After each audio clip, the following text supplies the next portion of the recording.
¿Cómo están? Bueno, gracias a ustedes por el espacio. Efectivamente, como decían, bajar no bajaron y son productos sensibles porque hablamos de artículos de lo que hace alimentos, bebidas, artículos de limpieza, higiene personal, las compras del supermercado para ser Claro, más claro. claro, claro. ¿Qué pasó esta semana? Bueno, se conocieron las actualizaciones tanto de dos programas, ¿no? Precios máximos por un lado, que es un decreto que se estableció el 19 de marzo y que fijó precios al 6 de marzo. ¿Por qué a esa fecha? Bueno, el 10 se declaró la pandemia y conforme fueron avanzando los días, se desataron aumentos de precios importantes. Primero lo Claro. que hace la canasta de lo que es limpieza en particular y luego de los otros productos. Y tuvo dos prórrogas, la tercera es esta que rige hasta el próximo 30 de agosto. En esa oportunidad el decreto lo que permitía era una ventana de evaluar posibles aumentos, porque claro, Claro. se habían fijado en los primeros días de marzo. Por otro lado, Precios Cuidados, un programa que ya conocemos desde el año 2014, también sufrió algún tipo de actualización, en torno a un 5%. ¿Qué pasó con Precios Cuidados? Bueno, la pandemia se lo llevó puesto. ¿Por qué? Porque tenía que haberse actualizado de manera trimestral los primeros días de abril, cosa que no se hizo, y el turno llegó finalmente en julio. Este porcentaje que decía del 5% Sí. promedio prácticamente abarcó en la mayoría de los temas. Obviamente, Precios Cuidados es una cantidad de artículos mucho menor a la de precios Claro, máximos, ¿no? Carolina, recordemos, ¿no? Porque por ahí uno con todo esto se va un poco de foco y pierde la noción de lo que pasó. Eh, Retrotrajeron los precios máximos a principio de marzo porque, como vos decías, era antes de la pandemia. Cuando empieza la pandemia, muchos comerciantes, mayoristas, distribuidores, aumentaron los precios de manera desmedida. Por ejemplo, si nombramos un producto sensible, en estas épocas, alcohol en gel, y por supuesto que los consumidores nos enojamos, también se enojó en su momento el presidente, dijo, bueno, todo desde acá vuelve al 10 de marzo. La pregunta es, ¿esto se cumple, se cumplió en su momento, se sigue cumpliendo? ¿Hay controles para asegurarse de que esto verdaderamente se cumpla?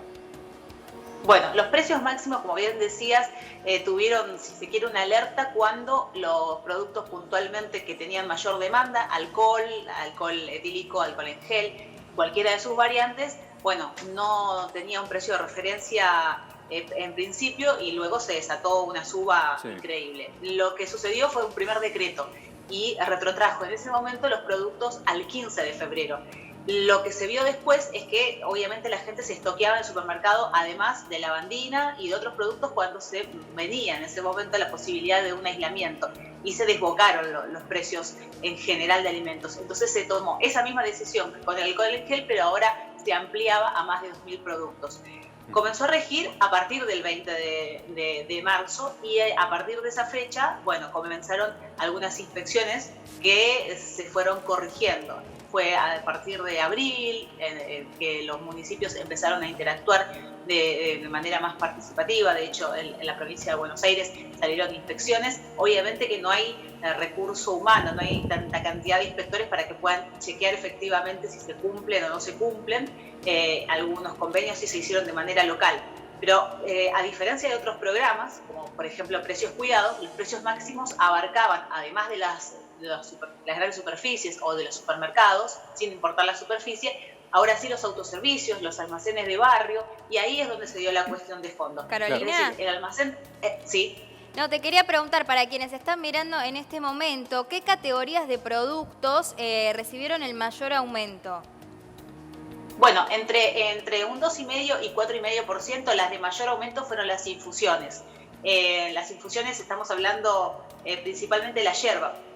Hablábamos recién de la fecha en la que se dio, ¿no? El 20 de marzo. Sí. Bueno, ustedes saben que los últimos días de marzo el INIM, el Instituto Nacional de la Yerba Mate, por ejemplo, determina el valor de los próximos 6 meses para la yerba seca y canchada, es decir, la que luego sufre el proceso de secado. Y quedó por fuera de esta fecha en la que se trató en los precios máximos. Así que fue uno de los precios que más subió dentro de los precios máximos, y en los precios cuidados duplicó un 9%.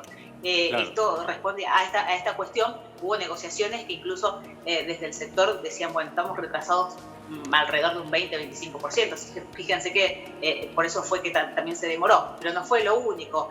Lo que hace también a productos farináceos, a aquellos que tienen harina, también sufrieron incrementos, también lácteos, productos de limpieza. Por eso van de entre un 2,5% y un 4,5%, ¿no? O sea que a estos aumentos de los que vos estás hablando todavía les falta, ¿no? A estos precios, que el gobierno de una manera u otra está tratando de pisar que no aumenten de golpe.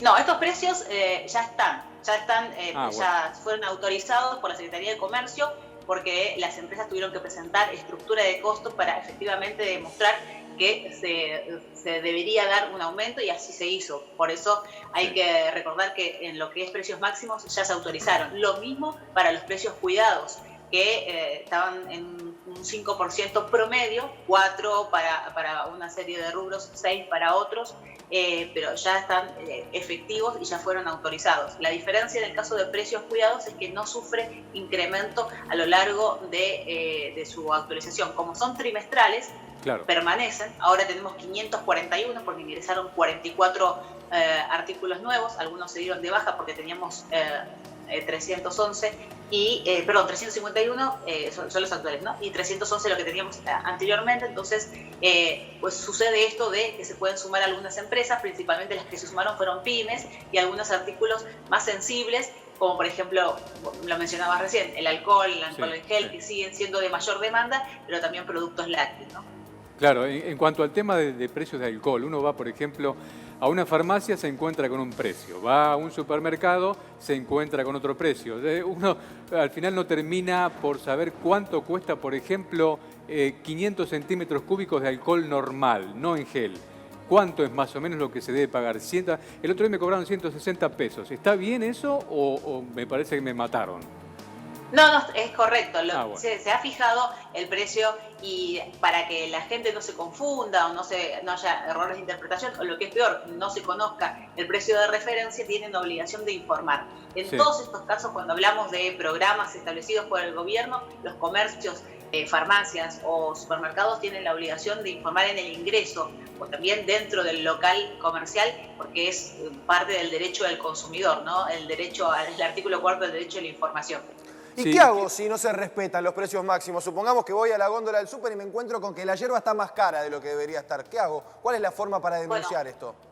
Bueno, uno lo puede denunciar automáticamente a la Secretaría de Comercio. El teléfono de siempre, que es el 0800 666 1518, es el teléfono, o la página web o internet. Hoy a través de lo que es el Twitter oficial también permite que hagas la denuncia. Es muy sencillo, si ves alguna irregularidad, porque tomas una foto y podés demostrar que efectivamente no se cumple este precio fijado. Yo les decía recién algo importante, que lo que hace a precios máximos incluye además a las pequeñas superficies, supermercados chinos, lo de proximidad, el almacencito de barrio, y es ahí donde sí había alguna serie de inconvenientes. ¿Por qué?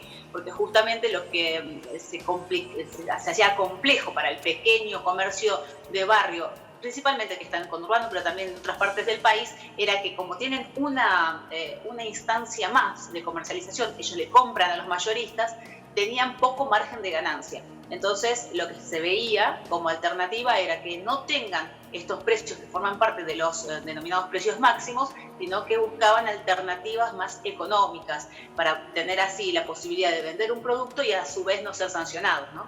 Claro. Carolina, buen día. Matías Rufet te saluda. Hablabas de, por ejemplo, los comercios chinos, los supermercados chinos.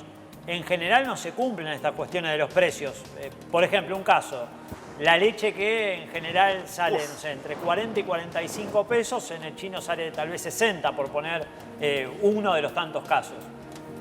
Claro, hay una cuestión que el litro de leche en sachet, que es la de precios cuidados y a la que se hace referencia, no está dentro de lo que es el supermercado asiático, el supermercado chino como conocemos. En los supermercados chinos, los almacenes de barrio, los centros de abastecimiento barriales, tienen los precios máximos como referencia. Por eso hay una confusión de los dos programas, ¿no?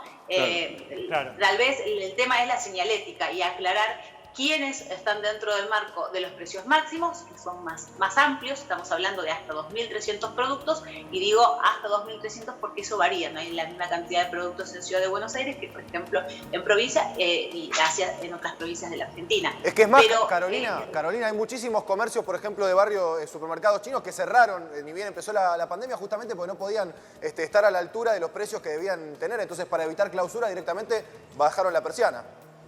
Esa fue una de las situaciones que se vio, o también ante la imposibilidad de rotación de los productos, no encontraban todos los días la posibilidad de que se distribuyeran, porque hubo problemas de logística al comienzo, que también incluyó, recuerdan ustedes, a fruterías y verdulerías que estaban abiertos un día y otro día no. Bueno, lo que llevó justamente a que cerraran temporalmente las persianas por esta situación. El temor a las sanciones, porque hubo municipios que tuvieran mayor presencia de controles y por eso decía, hay una cuestión que se tenía que terminar de resolver. Pero es que ahí el precio, perdón, hoy, ¿no? Caro, ahí Carolina, el precio de la fruta y la verdura se disparó, pero de una forma tremenda, digo, a más del 100%. Por ejemplo, la naranja, que yo tomo muchísimo jugo de naranja a la mañana, me encanta la naranja. La naranja estaba a 25 pesos el kilo, ahora menos de 50, 60 pesos no la encontrás en ningún lado. Sí, bueno, hubo en lo que es principalmente las verduras, pero también en las frutas un aumento considerable. Fíjense ustedes lo que sucedió con un producto clave, así como la harina o el azúcar o el aceite, este año fueron los huevos, ¿no? El precio de referencia del maple, que estuvo en el ojo de la tormenta bajo la polémica, porque pasó de costar entre 150 y 180 pesos a finales del mes de marzo, antes de la pandemia, podríamos hablar entre el 15 y el 20, a 350 pesos, ¿no? No fue tal vez el único producto que vio, y incluso con la demanda, aumentó un 40% la demanda porque la gente al quedarse en casa comenzó a cocinar más. Hoy ese precio se retrotrajo. En algunos de los casos sucedió lo mismo con frutas y verduras, pero por supuesto de ninguna manera vamos a encontrar los mismos precios que en el mes de marzo. También hay una situación obvia que en estos productos en particular no se pueden fijar por estacionalidad. Ahora, te hago una pregunta, Carolina. Hola, ¿cómo te va? Si los precios máximos ya son muy altos, ¿tienen un propósito de ser? Digo, ¿sirven? Bueno, en realidad no es que sean muy altos, se retrotrajeron antes del aumento, por eso se fijaron al 6 de marzo. Luego, en lo que se ve ahora es una actualización de ese precio. Entonces, lo que se permitió fue un aumento de entre un 2,5% y un 4,5% para los precios máximos. Sí. En este caso, no es que sean elevados, lo que se trató de evitar es que se aplicaran esos aumentos que sí se comenzaron a ver a partir del 10. Por eso se fijó esa fecha, no fue arbitraria, tiene un porqué. Sirven si están, y después sirven si los pueden comercializar también, no solo las grandes superficies, porque le estamos diciendo a la gente que trate de no ir o no trasladarse tan lejos de su casa, y ahí es donde está el problema. No todos tienen un supermercado de gran superficie a la vuelta de la esquina, entonces esa es una de las cuestiones que se buscaba corregir. Carolina, te agradecemos la comunicación, gracias por sacarnos todas estas dudas acerca de precios cuidados y precios máximos, y seguramente te volveremos a molestar el próximo fin de semana o el que sea para más información. Gracias. Gracias a ustedes.